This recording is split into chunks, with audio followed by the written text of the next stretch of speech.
Blessed House Property PH. I'm Eman Guerrero. Today, nandito tayo ngayon sa Mandaluyong para i-feature itong 4-story brand new townhouse.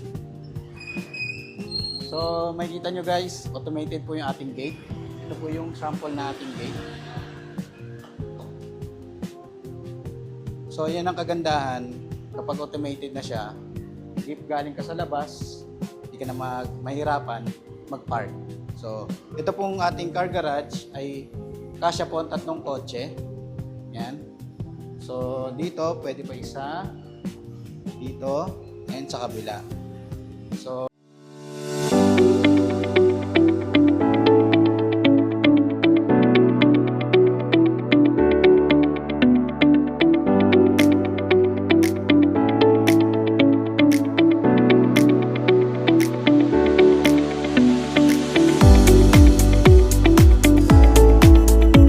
bale, ito naman po yung details ng ating property.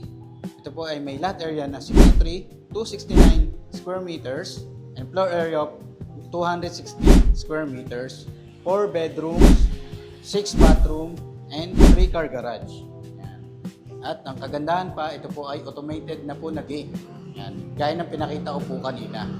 May laboratory po tayo dito para sa mga naghuhugas po and naglalaba. Dito po yung abang ng ating washing. Outlet na rin dito. Dito may cabinet sa ilalim. Dito rin po may storage. Ito na rin yung ating breaker. May isa tayong service bathroom po dito. Yan, may maliit na lavatory. Water closet.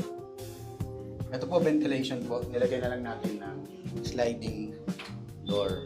Yan. So, ito naman po yung ating main door. Yan.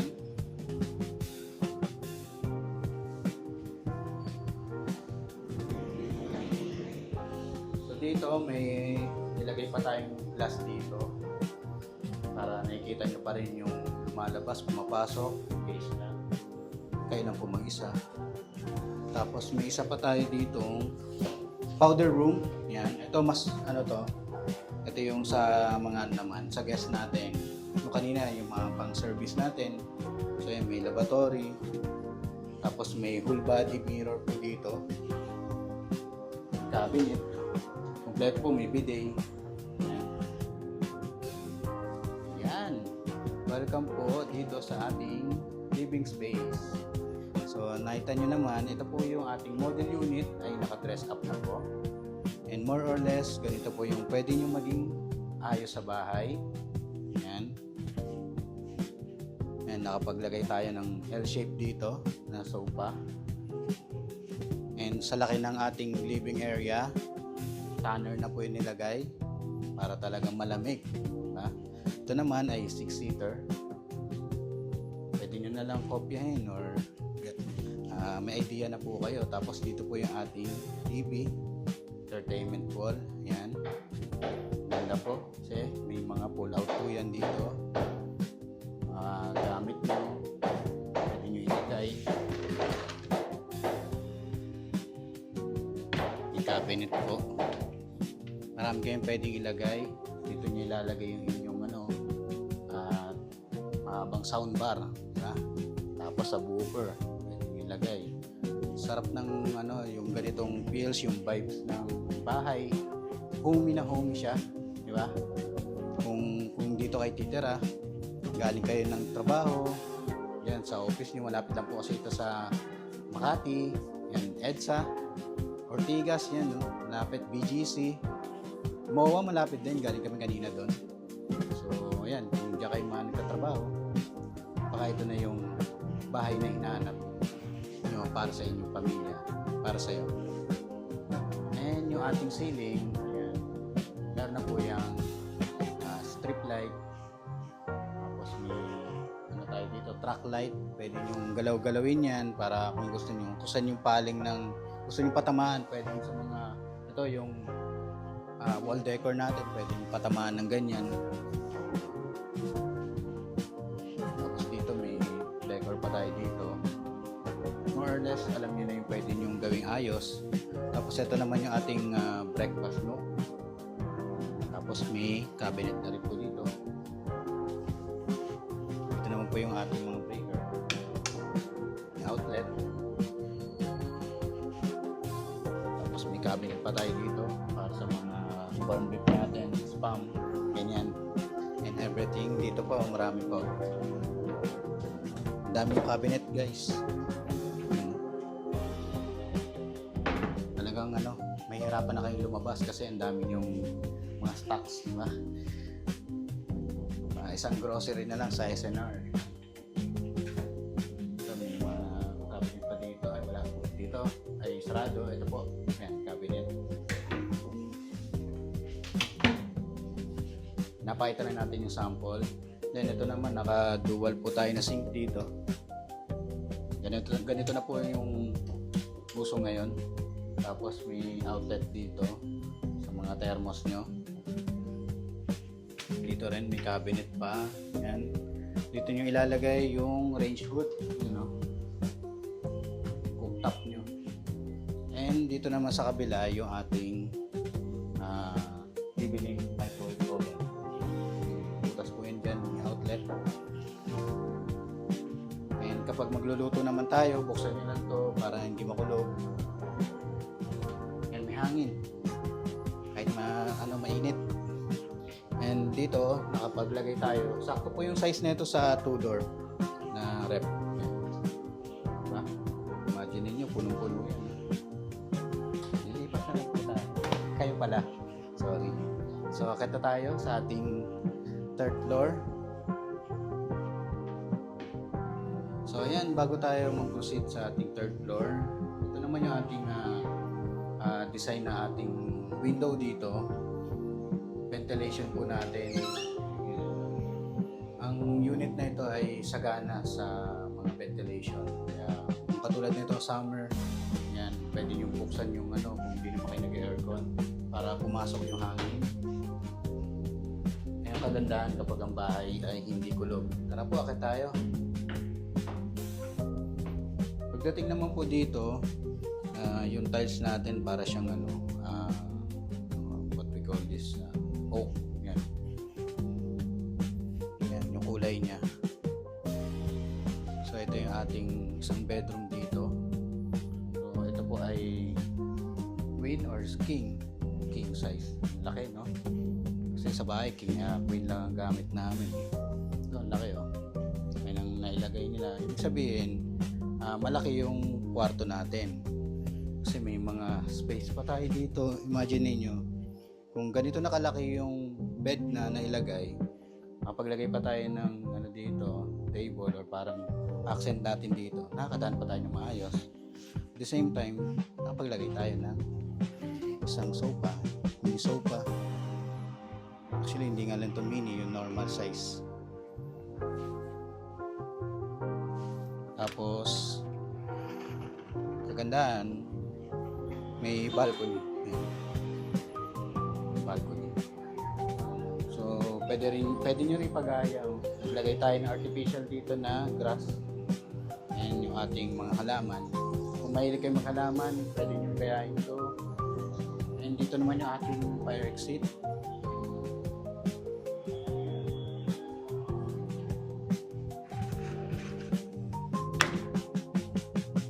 Tapos, naka-track light na rin to. Namumove po yan, paikot. Yan o. And yung ating huge na cabinet. Laki, no? Dami yung may lalagay na damit. Kung artista kayo or parang vlogger kayo. Hindi naman, yung mga mahilig kayo mag-travel. Marami kayong gamit, marami kayong damit. Dami yung may lalagay na damit dito. Yung ating bathroom, yan. Ganda rin ng design ng kanilang bathroom. Saka yung kombi ng ilaw dito, nag-match dito eh. Parang alam niyo sa mga hotel, diba? Ganyan yung color kombi nila. Tapos parang pa to, gold pa na Tapos dito rin sa ilalim, may ilaw pa. Dito naman, ginawa nila parang solid na partition or yung ating shower enclosure. Yan po. Tapos, yan. Ganda ng ating kinabit na overhead shower dito. Pang mayaman, yan. Diba? Siyempre naman, sa ganda ng at laki ng presyo nito, dapat talaga maganda at quality yung ilalagay. So, ito naman ito yung water closet. Even yung ating bidet. May mga cabinet po dito. Dito naman po tayo sa kabilang kwarto.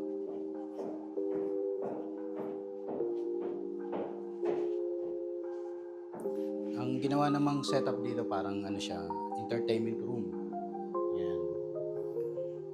Diba? Para may idea po kayo. Pero ano po ito, isang bedroom pa. If, ilan lang naman kayo sa bahay, 3, 4, 5, pwede kayong maglagay ng entertainment room. Siyempre kung pagod ka sa galing sa trabaho, so gusto mo mag-enjoy, mag-relax, manood ng Netflix, nakasarado na, naka-aircon, yan. Ito po, may bintana po dito. At ito naman yung ating toilet.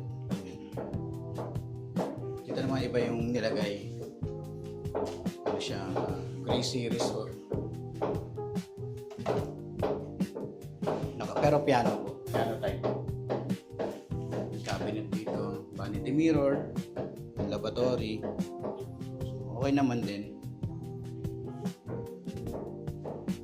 Bago makalimutan, may cabinet pa pala dito. Lagayan ng mga extrang gamit.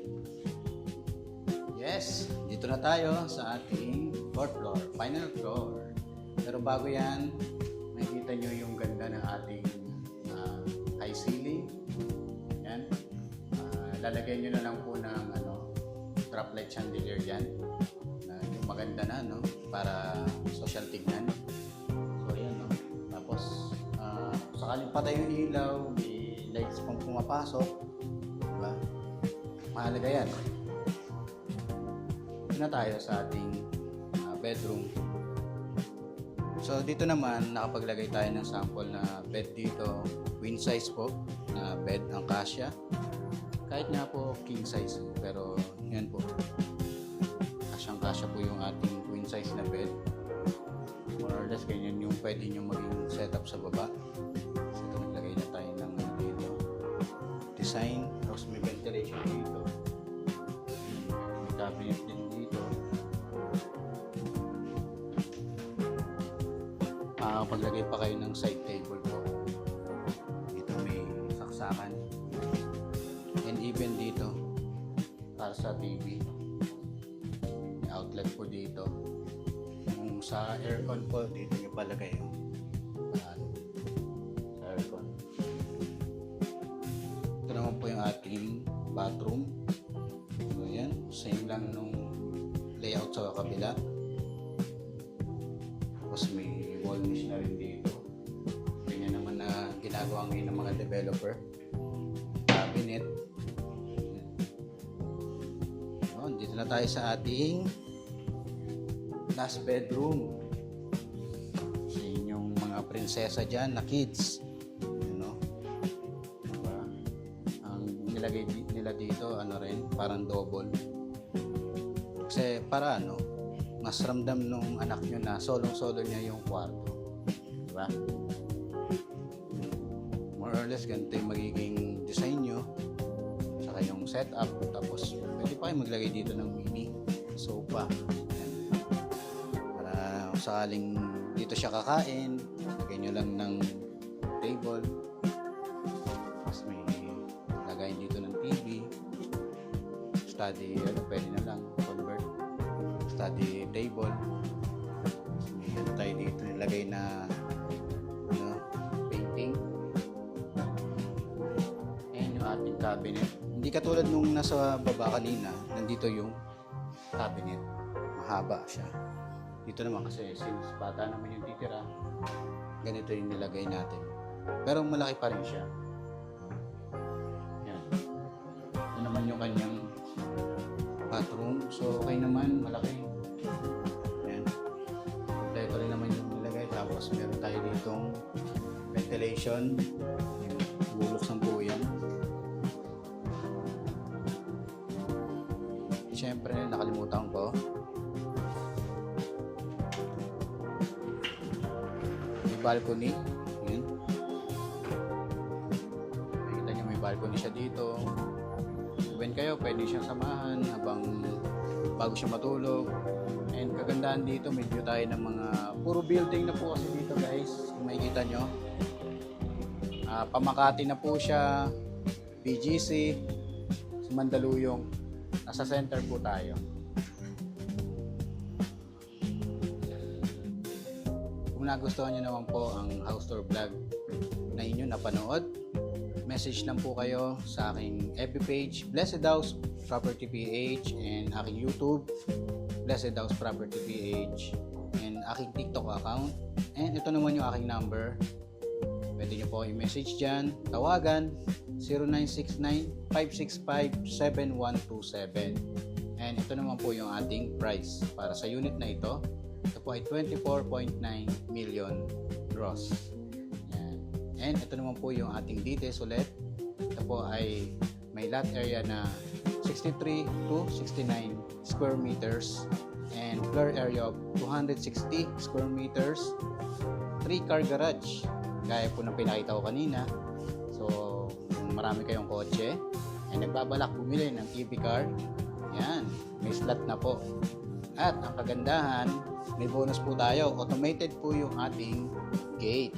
Yan. So, hindi na kayo mahihirapang mag-park. If mag-isa lang po kayo or may senior kayong kasama para hindi na sila magbubukas ng gate. And yung ating bedroom, ito po ay may 4 bedrooms. Yan, may kanya-kanya po yung CR. Hindi na po kayo mahihirapan na mag-agawan, di ba? And 2 extra bathroom. Nasa baba po siya. Yan. So, kung interested po sila, message lang po. Yan, willing po akong i-assist kayo, samahan kayo. Yan. And alam ko, ikaw na yung isa sa hinihintay ng 2 unit na ito. Ito po ay, yung ibang unit po ay sold na po. Yan. Kayo na po yung hinihintay. Tara na! House tour na. Viewing na po. God bless po. See you po ulit on my next vlog. Follow po paano po, subscribe po. Salamat.